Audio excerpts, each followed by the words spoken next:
Bienvenidos al canal Somos Cuánticos. Mi nombre es Vanessa y soy practicante y guía de QHHT, que corresponde a Técnica de Sanación Cuántica mediante Hipnosis, la cual fue creada por Dolores Cannon hace más de 40 años y se ha ido perfeccionando y evolucionando hasta el día de hoy, adaptada a la nueva sociedad. Este método nos permite acceder a la parte más sabia de la persona. Dolores lo llamaba el subconsciente, otros lo llamamos el ser superior, conciencia universal, el colectivo de luz. Como siempre digo, la nomenclatura en este caso no es importante. Lo que cuenta es el trabajo que se puede realizar cuando la persona accede a ese estado de relajación profundo al que llamamos Zeta o estado de sonambulismo, y es capaz de sanar, comprender y responder todo aquello para lo que ya está lista en esos momentos. Algunas de las muchas cosas que pueden conseguirse con este método es acceder al origen de enfermedades físicas o traumas, limpiar creencias limitantes, desbloquear resistencias, eliminar patrones mentales. Todo consiste en entender primero cuál es el origen del problema y después sanarlo. Este es el primer episodio de una serie de resúmenes de mis sesiones, las cuales se dividen en dos partes. Después de una charla inicial con la persona, donde me cuenta la intención que tiene para su sesión, sus preguntas y sus peticiones al ser superior o los seres de luz disponibles para ayudarlo en esos momentos, vamos a la primera parte de la sesión, que consiste en hacer una regresión a una o varias vidas pasadas del consultante. Esa vida es elegida por el ser superior. Nunca sabemos a dónde irá, qué le mostrarán ni cuál será el mensaje mientras estamos observando esta vida. La segunda parte es donde conectamos con los seres que nos van a dar las respuestas a las preguntas que trae la persona y hacer las sanaciones pertinentes que estén alineadas con ella en ese momento. Dicho esto, qué mejor manera de explicarlo que las sesiones reales, para tener una visión global de cómo funciona la sanación cuántica y cómo se traduce todo eso luego en la vida de la persona. Esta sesión se realizó a una chica joven, en sus 30, está en pareja y es madre de un niño. Profesionalmente se dedica a realizar terapias con mujeres. Su intención para realizar la sesión era profundizar más en su ser, y los temas que quería tratar eran muy diversos, desde familiares hasta alimenticios, físicos, personales, laborales y espirituales. Ella no destacó ninguno sobre otro, es decir, no le dio prioridad a ninguno, así que iba a ser una sorpresa cuál de todos ellos iban a elegir para darle el mensaje que ella necesitaba escuchar en primera instancia. Cuando llegamos a la vida pasada, me describió un escenario que yo identifiqué alrededor del siglo XVI. Aquí tengo que decir que no es importante ni el tiempo ni el lugar donde transcurre la vida que estamos observando. En este caso era más fácilmente identificable porque la información está en nuestros libros de texto y porque la vida esa era en la Tierra. Únicamente queremos saber la época para satisfacer nuestro ego y algunas personas más escépticas darle más credibilidad a lo que han visto. Pero lo que importa siempre es la historia, independientemente del momento o el lugar en el que ésta se desarrolla. Me empieza a describir que ella es una campesina, que vive con su hermano pequeño y con su padre. Él era una persona muy fría y los trataba bastante mal, ya que los culpaba a ambos del suicidio de su madre, y ellos se tenían el uno al otro para desconectar un poco de esta realidad en la que vivían. También tenían animales en la granja y ella era capaz de comunicarse con ellos.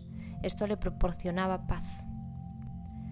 Avanzamos un poco en el tiempo y me cuenta que está atada en una especie de cepo de tortura. Es de madera y está en medio de una plaza. Es la plaza del pueblo. Aquí obviamente mi mente analítica la coloca en la Inquisición, aunque todavía no podía asegurar esto. En ese momento dice que la están exponiendo de esta manera para dar ejemplo a otros, utilizando la humillación. La han acusado de un delito de robo que ella no cometió y la tienen 3 días sujeta al cepo por las manos y por el cuello, sin comer ni beber. La gente que pasa por la plaza le tira verduras y le insulta. Una sola persona se acerca a ella por las noches para llevarle agua. Lo hace con mucho sigilo porque hay guardias vigilando que no permiten que nadie se le acerque y la alimenten. Pero él se arriesga de todos modos y no lo ven. Consigue hacerlo en secreto. Ambos tienen una conexión muy fuerte. Al pasar los 3 días, se ve ella en su juicio y lo describe con varios señores vestidos de negro, con sombreros raros. Hizo hincapié en que los sombreros eran negros y no eran circulares, sino cuadrados, como con puntas en cada esquina que salían hacia afuera. Comenta que el juez no la escuchó. Ella lo conocía a él, porque en su día había tenido problemas con su madre. Él no escuchó la versión de ella y ya la había sentenciado incluso antes de iniciarse el juicio. El veredicto estaba decidido desde el momento en que la apresaron. Yo le pregunté qué había ocurrido con ese robo realmente y me dijo que quien había robado esas joyas por las que la estaban acusando a ella había sido su padre, que es quien la entregó y la culpó de dicho delito. Ella sabía esto, pero no lo acusó a él, simplemente se defendía diciendo que ella no había sido. No quería delatar a su padre porque no quería dejar a su hermano desamparado. Al terminar el juicio se la llevaron y a la mañana siguiente la ejecutaron en la horca, en la misma plaza donde la tuvieron los 3 días expuesta. Cuando ella desencarna, yo le pregunto por el propósito de la vida que acabábamos de observar y ella me responde: mi propósito era trabajar el perdón hacia ese juez que me condenó injustamente, pero no lo conseguí porque me fui sin perdonarlo, sintiendo rabia y dolor por toda esa situación que tuve que vivir. Después de esto, yo paso a comunicarme con el ser superior de ella y les pregunto la razón por la cual le habían mostrado esta vida en concreto. Me dijeron que la razón había sido enseñarle el porqué de la relación que tiene en esta vida con el género masculino. Como he comentado, en su vida actual ella se dedica a trabajar exclusivamente con mujeres, ayudándolas en sus procesos internos.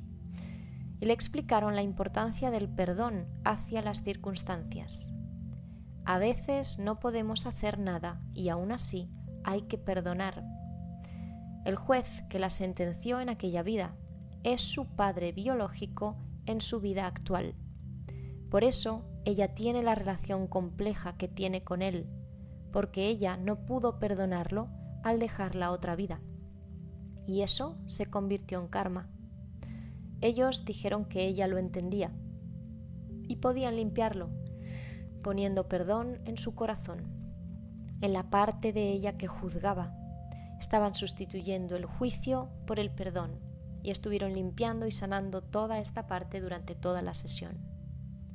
Otra de las cuestiones que tenía ella era acerca de la abundancia.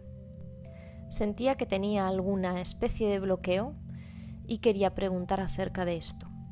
Ellos le explicaron que la razón de que no estuviese fluyendo esa abundancia es que ella no se sentía merecedora, y el origen de ese sentimiento era la idea que tenía sobre el destierro del paraíso. En ese momento les pedía aclaración, ya que ella no había mencionado nada de esto en nuestra charla previa, y yo no sabía a qué se estaban refiriendo. Todos los temas que el ser superior trae a colación durante la segunda parte son cosas que la persona debe trabajar, independientemente de si es consciente de ello o no, o de si ha puesto eso en sus preguntas o peticiones previas. Ellos siempre van a darle a la persona lo que realmente necesita en esos momentos en que hace la sesión. Entonces me aclararon que ella cree que la expulsaron del paraíso.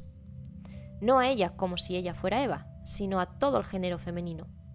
Pero Eva nunca se desconectó del paraíso, decían. Sigue estando conectada a la fuente.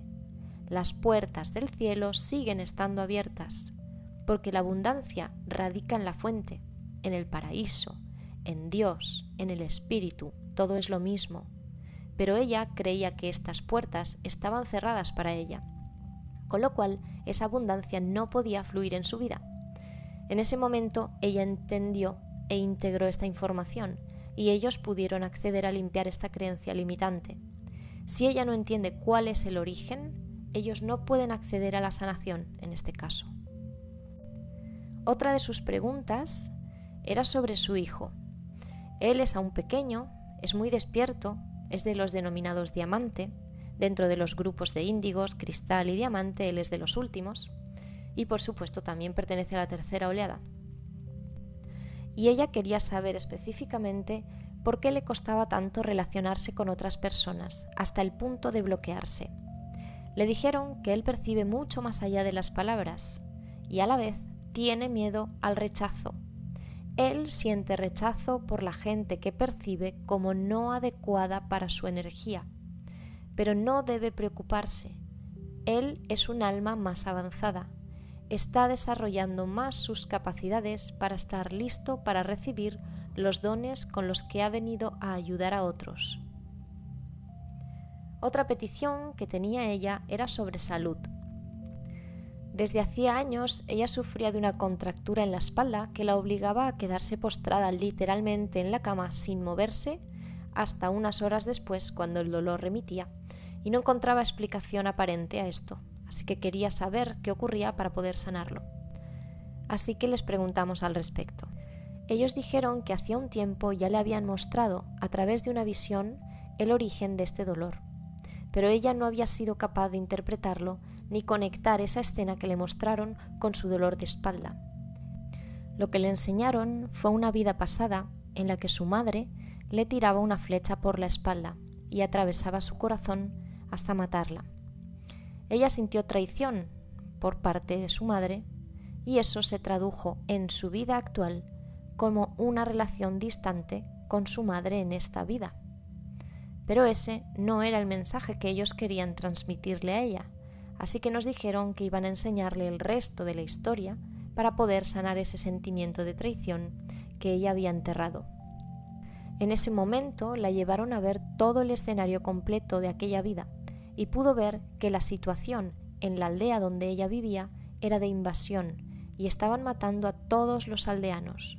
La madre, dadas las circunstancias y como gesto compasivo, decidió que lo mejor que podía hacer por su hija era acabar con su vida lo antes posible para que no sufriera más.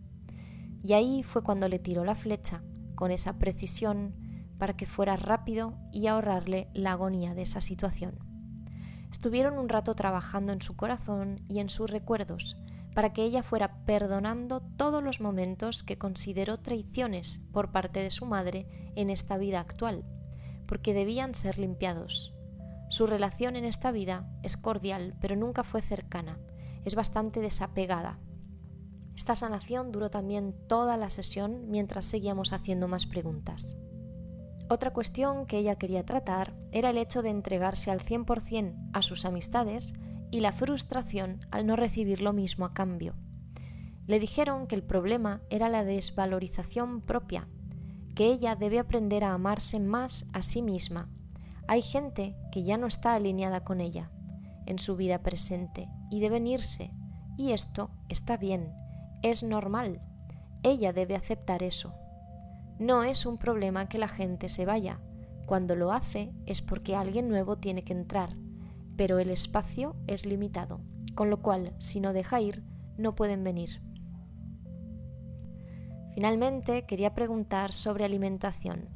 Ella estaba planteándose si iniciar un proceso pránico, es decir, alimentarse únicamente de prana, de energía vital, y la respuesta fue que en estos momentos eso no era adecuado para ella, que su cuerpo necesitaba verduras cocidas al vapor, que no necesitaba carnes y que con vegetales, frutas y agua era suficiente para que todo funcionara perfectamente. También le dieron unas instrucciones para ayunar cada 2 semanas, 4 días, dieta seca. Le respondieron varias preguntas más que teníamos y terminamos la sesión. Normalmente a los días o semanas me suelen escribir o yo les escribo para ver cómo están.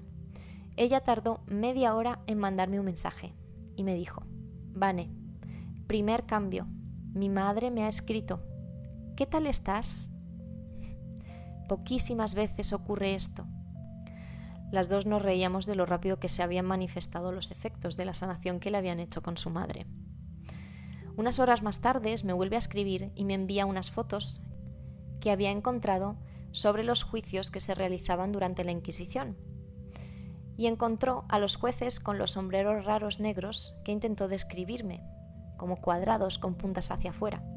Y me decía que era increíble, que ella no tenía ni idea de la Inquisición, ni de las torturas, ni mucho menos de la vestimenta de los jueces. Eso era la prueba que ella necesitaba para darle la credibilidad a esa vida que vio, y por ende a todo lo demás que recibió como respuesta y como sanación durante toda la sesión.